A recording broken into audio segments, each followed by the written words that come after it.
কেরানীগঞ্জের ঐতিহ্যবাহী সিরাজনগর ফুটবল টুর্নামেন্টের ফাইনাল খেলা অনুষ্ঠিত হয়েছে।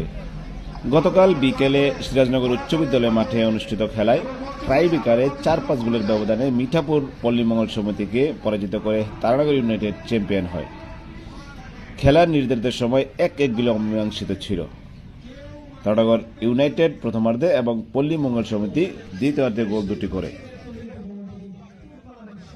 এর আগে বিকেল 4:30টায় খেলার উদ্বোধন করেন অনুষ্ঠানের প্রধান অতিথি ডাকসুর সাবেক বিপি ও মন্ত্রী আমানুল্লাহ আমান।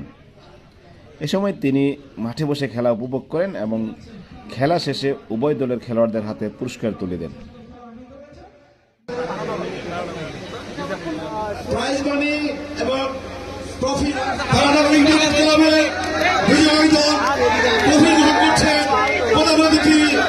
জনাব আমানুল্লাহ আমানের নিকট থেকে